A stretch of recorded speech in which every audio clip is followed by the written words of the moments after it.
Je voulais vous parler de Moïse et du judaïsme chez Auguste Comte et son successeur Pierre Lafitte, mais comme nous allons être mis dehors à 19 heures, je vais faire l'économie, je crois, de Auguste Comte, d'autant que Auguste Comte est quelqu'un pour qui le judaïsme n'existe pas. C'est-à-dire que le judaïsme, pour Auguste Comte, n'est pas un vrai monothéisme, c'est simplement un polythéisme concentré, comme il le dit, et c'est une théocratie, parce que, au fond, Moïse n'est rien d'autre qu'un prêtre égyptien qui s'est emparé d'un peuple pour le rendre monothéiste, et c'est pourquoi le judaïsme est un monothéisme anormal. Le judaïsme est une anomalie, ça n'est pas un vrai monothéisme. Le vrai monothéisme suppose des conditions socio-historiques qui n'étaient pas données à l'époque de Moïse, de sorte que pour Auguste Comte,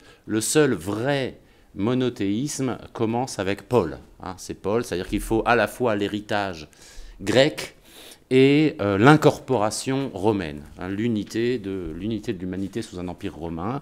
L'idée même de religion nationale ou de monothéisme national est pour Auguste Comte une contradiction dans les termes. Si vous êtes dans le monothéisme, vous êtes nécessairement dans une religion à vocation universelle et il ne peut pas y avoir de monothéisme national. C'est pourquoi, dit Auguste Comte, le judaïsme est une anomalie dont on a exagéré l'importance à cause des idéologues chrétiens qui se sont trouvés dans le judaïsme une source et une origine, mais la véritable origine du monothéisme chrétien, c'est la Grèce. Et le monothéisme s'est développé dans l'Empire romain.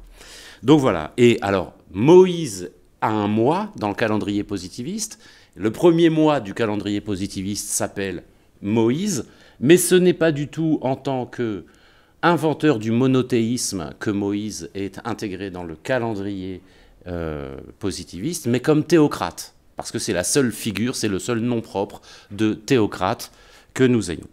Alors ce qu'il y a d'intéressant, c'est que chez son successeur, et propagandiste de la religion positiviste, Pierre Lafitte, professeur au Collège de France, il y a une théorie tout à fait différente du judaïsme et de Moïse.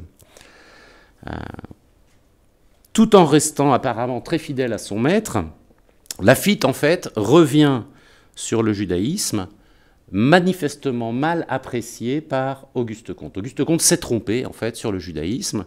Le judaïsme n'est pas une théocratie, et le judaïsme est un véritable monothéisme. Voilà ce que veut défendre Pierre Lafitte dans son ouvrage « Les grands types de l'humanité ». Donc il estime qu'il était évidemment par trop insuffisant et même par trop contre-intuitif de réduire le mosaïsme, et par suite le judaïsme, à une forme aberrante qu'aurait pris la théocratie dans un petit coin du monde, sous l'impulsion de circonstances trop particulières, pour avoir une signification quant au monothéisme. Donc Lafitte n'accepte pas de minorer à ce point l'influence du judaïsme sur le développement de la civilisation occidentale. Évidemment, derrière cette réappréciation du cas juif, par Lafitte, c'est en vérité une refonte en profondeur de la théorie positiviste du monothéisme et de son rapport à la politique. C'est à cela que Lafitte se livre. Alors la question juive se pose et doit se poser pour Lafitte à partir de l'anéantissement définitif de Jérusalem en 70, c'est-à-dire à la fin de l'histoire, ou justement à la fin du moment national. Car c'est ce qui va résulter de l'anéantissement de Jérusalem en 70, c'est ce qui va résulter de cet anéantissement qui révèle en fait l'essence même du judaïsme. Donc je crois que c'est la grande force, la grande originalité de Lafitte, c'est de partir non pas du Sinaï, mais de la destruction du temple par Titus. Je cite, « La dernière heure de Jérusalem était venue, les Juifs montrèrent un courage, une résignation, un fanatisme admirable. Dans leur ville lentement détruite, ils tinrent jusqu'au dernier, comptant moins sur leur force que sur ce Messie tant de fois annoncé. Ils périrent, Jérusalem fut anéantie, mais le mosaïsme subsista. » Donc c'est la persévérance du judaïsme après la destruction de la nation, qui est la clé d'entrée pour comprendre le statut du judaïsme. Le mosaïsme subsista, entendez, il subsiste toujours. La subsistance du mosaïsme après la destruction du temple, du second temple de Jérusalem, prouve pour Laffitte que Moïse a inventé, au fond, tout autre chose qu'une religion nationale. La force de Laffitte, c'est de dire que le judaïsme ne se réduit justement pas à une religion nationale. Car si le judaïsme avait été la religion nationale du peuple juif, il serait mort avec la dispersion définitive de ce peuple. La religion juive aurait disparu. Force est donc de renverser les termes habituels dans lesquels on pose la question juive.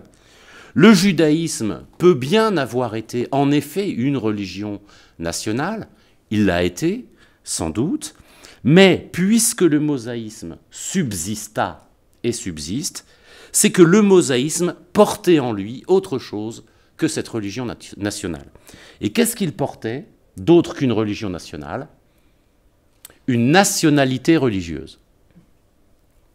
Je cite, « Il existe un peuple dispersé par Titus 70 ans après Jésus-Christ, répandu aujourd'hui sur toute la surface du globe, plus ou moins concentré en divers lieux, et continuant de former une véritable nationalité religieuse, c'est-à-dire une collection d'individus soumis à un certain ensemble de pratiques cultuelles qui les distinguent en leur donnant une existence propre sous quelque régime politique qu'ils soient placés. » Donc les Juifs ne sont pas les témoins survivants, les survivants d'une religion nationale morte, ce ne sont pas des fossiles, ils sont bien les porteurs vivants de toute autre chose, une nationalité religieuse. Dans ce renversement, non pas la religion nationale, mais une nationalité religieuse, dans ce renversement tient tout le génie de la lecture que fait Laffitte du judaïsme. La subsistance du judaïsme dans la diaspora, la persévérance du judaïsme dans la diaspora, n'apparaît alors comme un problème, ou plutôt apparaît comme n'étant un problème ou une énigme, que si, comme tout le monde, et comme compte avec tout le monde, on fait en fait un contresens radical sur le projet mosaïque lui-même. Tant qu'on s'imagine en effet que le projet de Moïse était d'ordre politique, au sens de l'établissement d'une souveraineté nationale, tant qu'on s'imagine que le projet de Moïse était d'ordre politique en ce sens-là, tant qu'on imagine que Moïse a inventé une religion qui fut au service du peuple et qui eut pour but de maintenir le peuple dans son unité politique, alors on se met dans le cas de ne pas pouvoir comprendre ce qui précisément fait le judaïsme, à savoir qu'il y a autre chose dans le judaïsme qu'une religion nationale et qu'un projet politique, au sens d'un projet d'inscription d'un peuple dans sa souveraineté. Pour comprendre la nature du judaïsme, c'est-à-dire de ce mosaïsme qui subsista après 70, il faut le ressaisir à sa racine dans Moïse lui-même. Car il ne faut pas se tromper. Le judaïsme, selon Laffitte, est le résultat d'un projet conscient, voulu, longuement penser, dans le cerveau de Moïse. Le peuple juif est l'invention, la création de Moïse. Moïse n'est pas simplement le chef du peuple juif, il ne s'est pas institué chef d'un peuple en manque de chef. Moïse a créé ex nihilo, de façon particulière, le peuple juif, de façon tout à fait artificielle. Le peuple juif est sorti du cerveau de Moïse. Il est littéralement, dit Laffitte, le fruit d'une véritable expérimentation sociologique. Je cite, « Le mosaïsme constitue le seul cas bien défini d'une expérimentation sociologique, et nous entendons par là le cas d'un homme supérieur qui s'efforce d'instituer chez le peuple qu'il dirige un régime absolument nouveau. » Quel est le but de Moïse? Pourquoi se crée-t-il un peuple? Ex nihilo, le but de Moïse est de faire passer au monothéisme, une population toute fétichique. Révolution, je cite, révolution immense, réclamant de son auteur autant de puissance intellectuelle que de puissance morale, un génie de premier ordre joint à un caractère vraiment surhumain. Donc le peuple juif est une expérience de laboratoire sociologique qui a réussi. Moïse a un but, conduire une horde de gens à peine sédentarisés, qui en sont restés à l'état premier de l'état théologique, c'est-à-dire au stade fétichique, au stade le plus immédiat, le plus spontané, le plus irréfléchi de la vie religieuse, le fétichisme, le conduire directement au dernier stade de l'état théologique, c'est-à-dire au monothéisme, en lui faisant faire l'économie du polythéisme.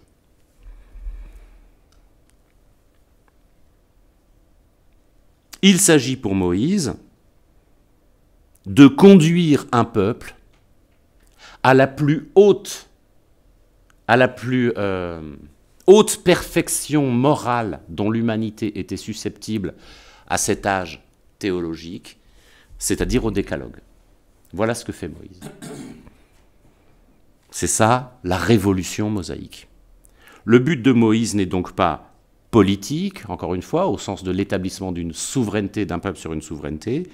Le but de Moïse est politique, au sens où il veut créer, politique au sens de la haute politique, dirait-on, il veut créer un peuple qui soit le porteur de la plus haute aspiration morale possible dont l'humanité était capable à son époque.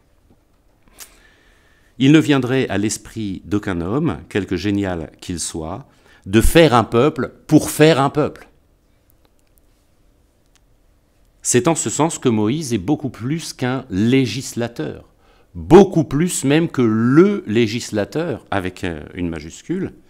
Il ne cherche point à instituer un peuple en lui donnant une loi. Ça, c'est ce que font les législateurs. Il cherche à instituer une loi en lui donnant un peuple. Il ne crée pas une loi pour guider et orienter son peuple, il invente de toutes pièces, par une expérimentation sociologique, il crée ex nihilo un peuple qui soit capable de la loi. On voit bien qu'on n'est plus vraiment dans l'ordre de la politique, au sens usuel du terme. Car ce que Moïse veut créer, et ce qu'il a réussi à créer, c'est rien moins qu'une nation qui ne tiendrait comme nation que par son adhésion à la morale, la plus haute dont l'état théologique soit capable, c'est-à-dire la morale du décalogue. Et c'est pourquoi Moïse est un révolutionnaire au sens propre, le plus grand même de tous les révolutionnaires. Il renverse l'ordre naturel dans lequel les choses politiques se passent normalement. On s'imagine bien que quand un peuple se forme, il se sédentarise, se donne les moyens de sa sécurité, en se garantissant un territoire par une armée, et se donne aussi une organisation politique par des institutions. Et puis, il se manifeste à lui-même sa propre unité de peuple dans la conscience religieuse qu'il a de lui-même. Bien sûr, nous savons tous que les choses ne se passent pas chronologiquement dans un ordre aussi grossier, qu'elles se passent toutes ensemble d'un point de vue chronologique, n'empêche qu'il est difficile de penser qu'elles ne se passent pas logiquement ainsi. Or, Moïse, créateur d'un peuple qu'il veut non pas souverain sur sa terre, mais moral, d'un peuple moral, renverse l'ordre logique. Et c'est en cela, nous dit Laffitte, qu'il est le plus grand révolutionnaire. C'est pour créer la nation morale qu'il opère une révolution économique en sédentarisant ce peuple de nomades, et qu'il opère aussi une révolution politique en militarisant ce peuple d'esclaves. Donc il crée une nation de soldats paysans pour que la réalisation de la loi morale soit possible. Tout dans la construction du peuple est au service de la morale. C'est donc pour créer la nation morale qu'il doit la sédentariser, la domicilier, et pour cela, la militariser. Alors l'entreprise est difficile.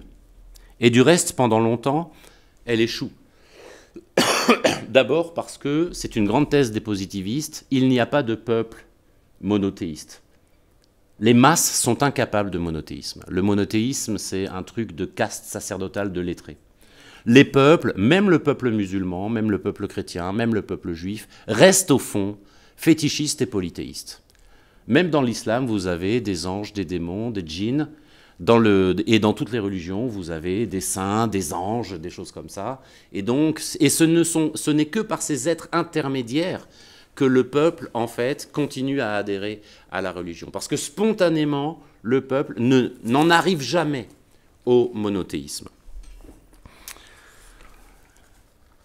Et la Bible ne cesse de raconter la rechute permanente du peuple élu dans l'idolâtrie. Ça n'est que ça, l'Ancien Testament. Ça n'est que l'échec de l'alliance. Ça n'est que la retombée, dès le début, dès le moment du Sinaï, la retombée dans l'idolâtrie.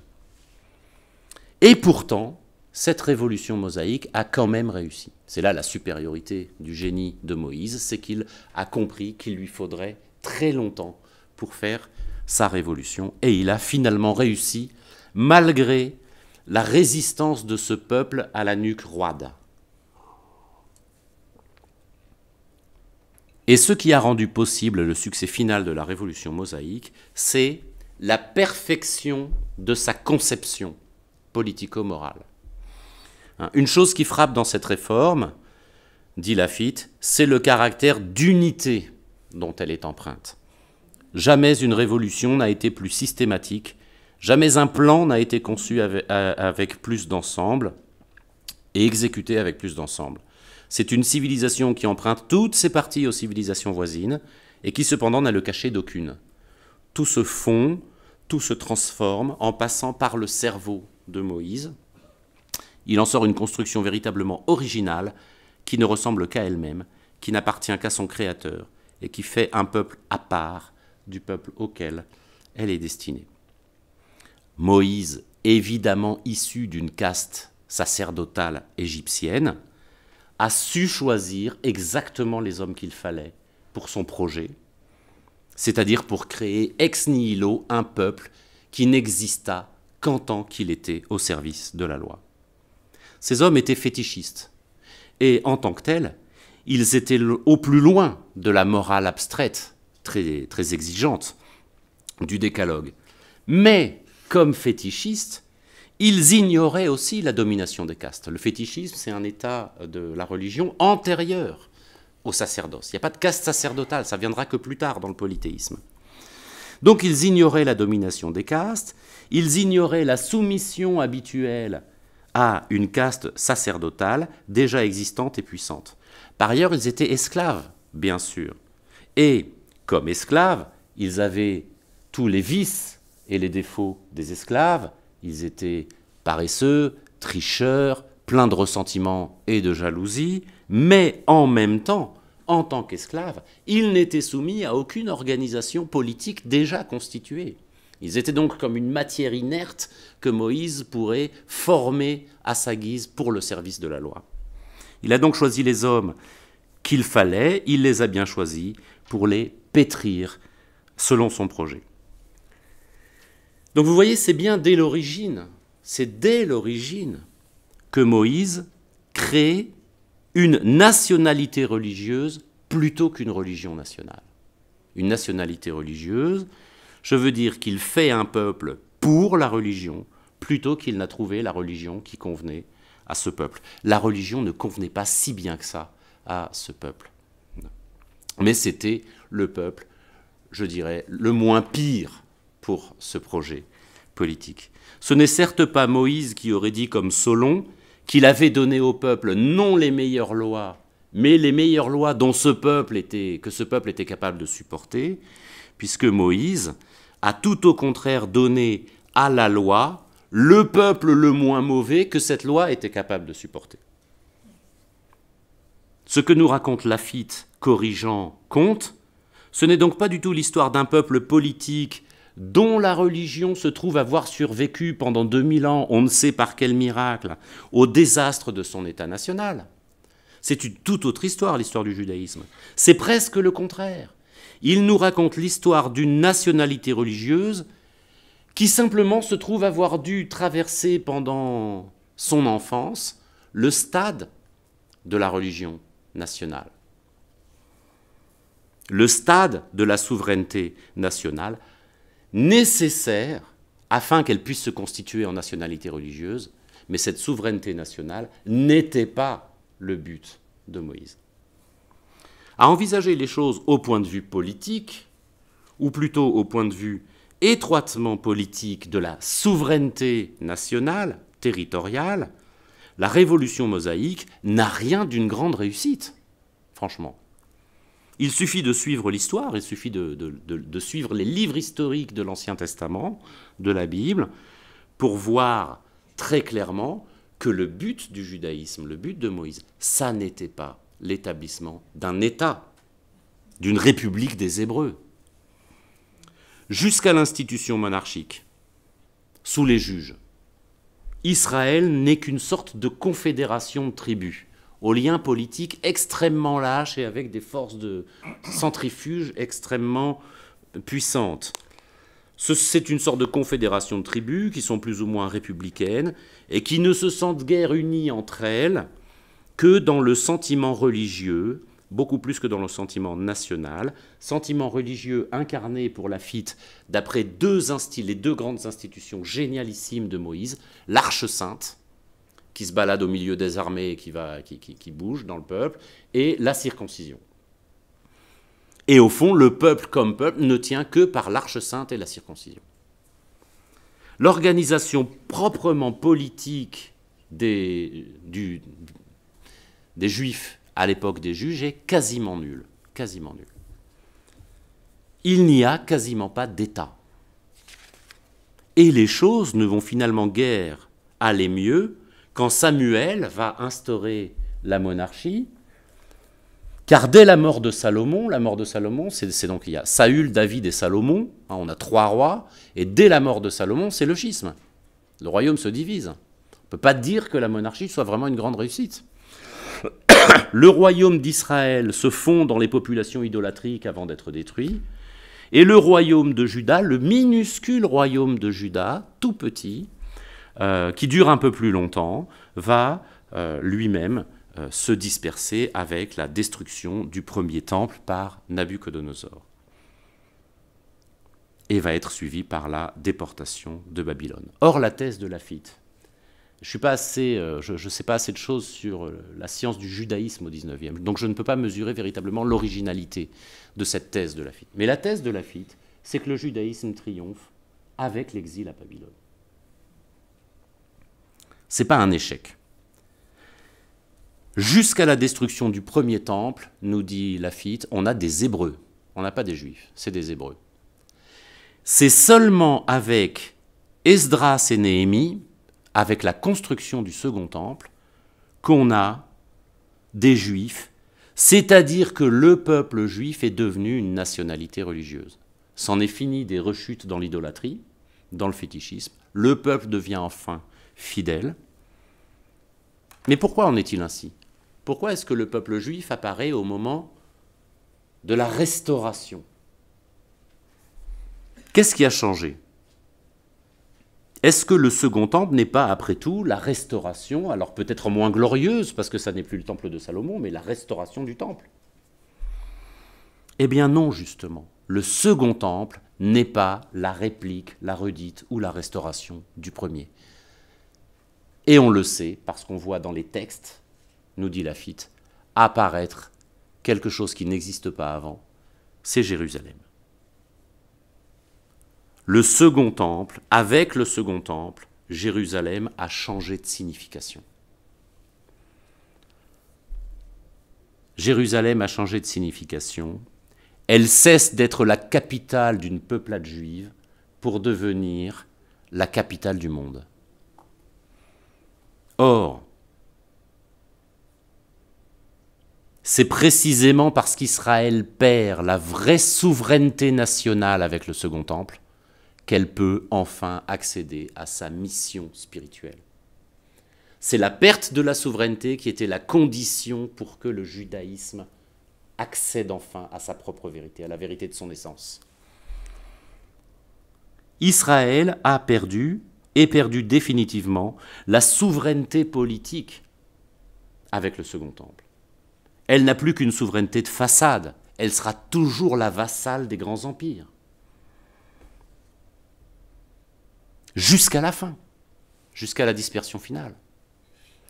Or, c'est précisément là la condition socio-hystérique effective pour qu'Israël, privé désormais de toute puissance politique temporelle, devienne ce qu'il faut bien appeler, même si l'expression n'est pas dans la Lafitte, une nation spirituelle. Je crois que je peux traduire sans solliciter son idée comme ça. Israël devient une nation spirituelle avec Esdras et Néhémie au moment même où elle cesse d'être véritablement une nation souveraine. Une nation séparée, singulière, mais qui, à travers les prophètes et à travers la Jérusalem rêvée des prophètes, offre une promesse universelle. C'est alors seulement, avec Esdras et Néhémie, que la révolution engagée par Moïse 1000 ans auparavant réussit. Je cite, « C'est seulement durant cette dernière époque de son histoire, qui va de la captivité de Babylone à la ruine de Jérusalem, que la civilisation juive se constitue réellement et que le problème de Moïse est définitivement résolu. Il consistait en une révolution morale appuyée sur une révolution religieuse monothéique. Il a fallu plus de 1000 ans pour que le plan du législateur se trouvât réalisé. » Moïse visait le royaume spirituel, terrestre, une vraie nationalité, pas la Jérusalem céleste, etc., mais un royaume qui existait sur terre, mais qui, parce qu'il n'était plus souverain, devenait enfin ce royaume moral qu'avait voulu, moral mais réellement existant, qu'avait voulu Moïse. Alors voyez, on ne peut pas être plus loin de Spinoza, par exemple, on ne peut pas être plus loin du TTP, et sans doute de tous, qui voient dans le Second Temple une décadence. Une ombre pitoyable du premier royaume magnifique de David et de Salomon. Et j'ai du mal même à me retenir de dire qu'on ne peut sans doute pas être plus juif que ne l'est ici Lafitte lui-même, qui comprend bien que ce n'était pas le royaume que Moïse cherchait.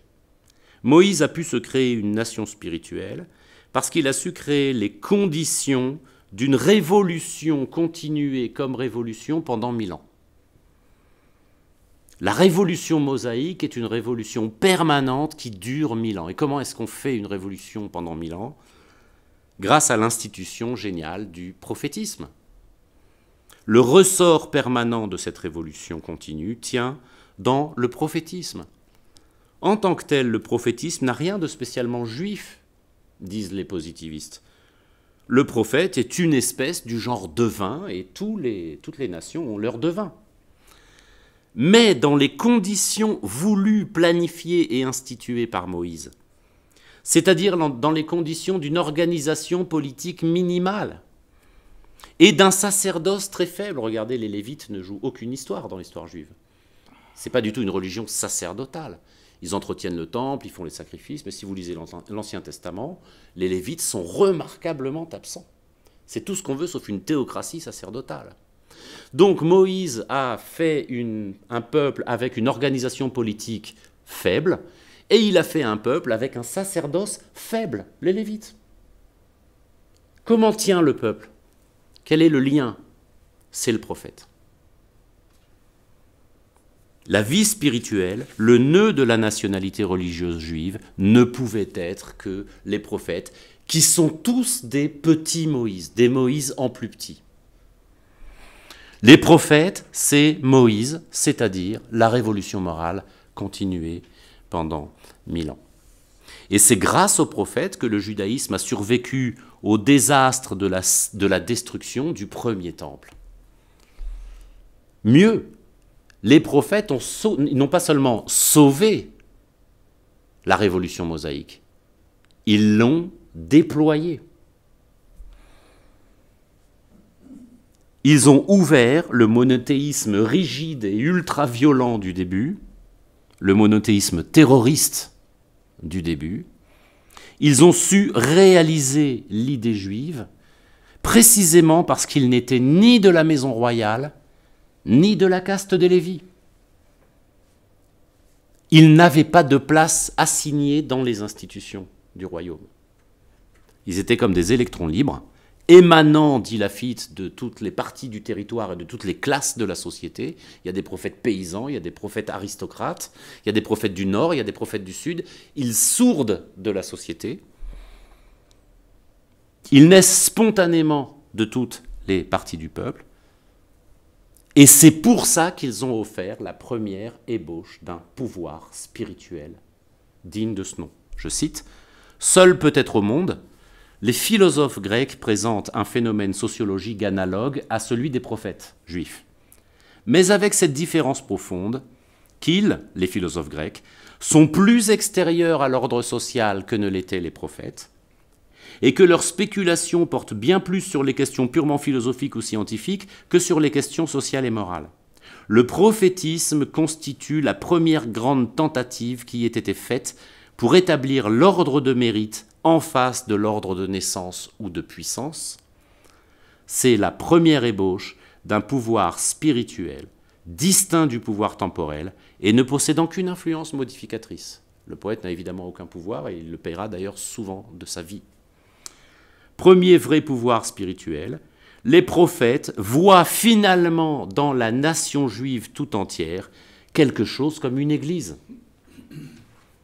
Et on pense bien sûr à Exode 19:6, ce verset extraordinaire juste avant le moment du décalogue, hein, Ve'vetihyu li mamlechet kohanim vegoy kadosh.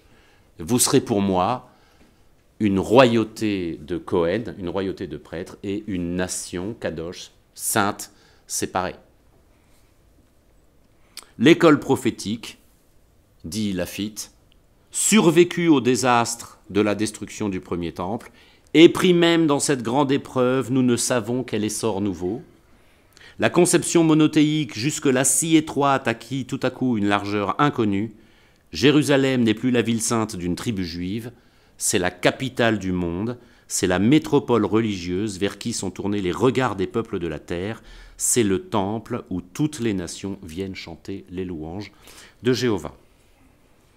Mais il faut ajouter aux prophètes, qui donc continuent Moïse, et qui donc inventent la religion universelle, sous la forme dont l'humanité était capable à cette époque, il faut ajouter au prophétisme la deuxième forte institution du judaïsme qui vient d'Esdras et Néhémie, l'institution synagogale.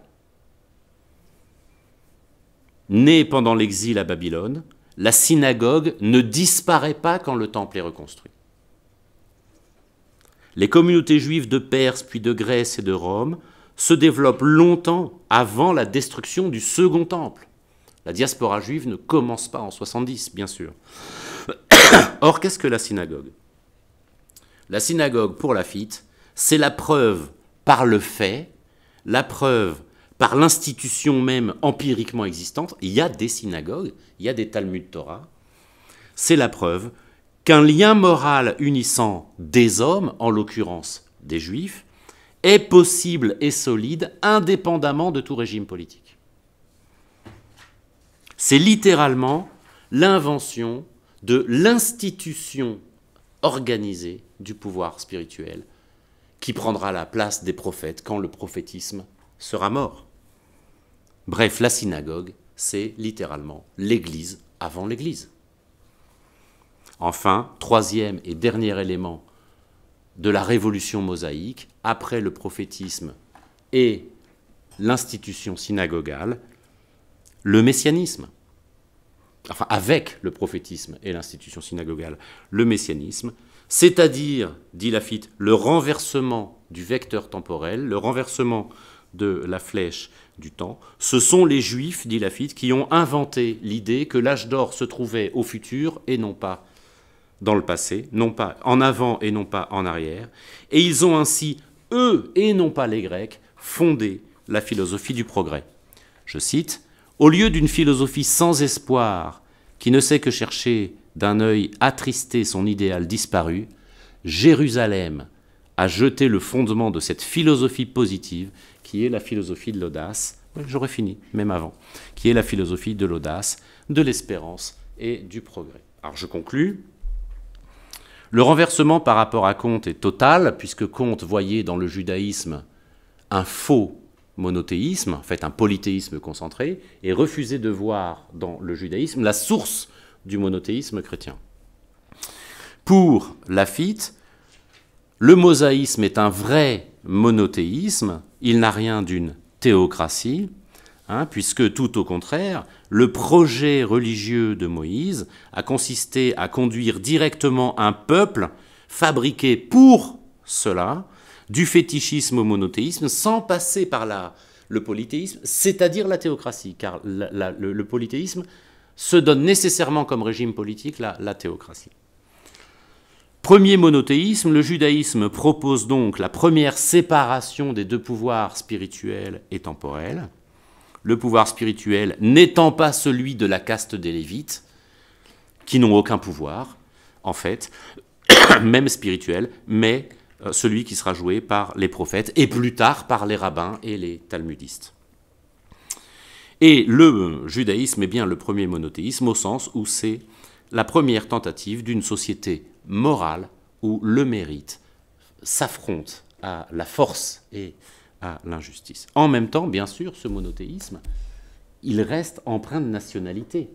Il est donc dépassé.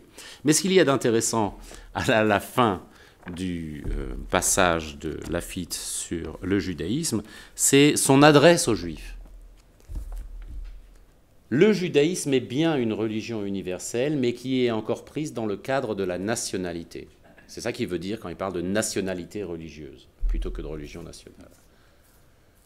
Donc Jérusalem, comme symbole de cette nationalité religieuse, a quelque chose de caduc, c'est fini. La religion maintenant est vraiment universelle.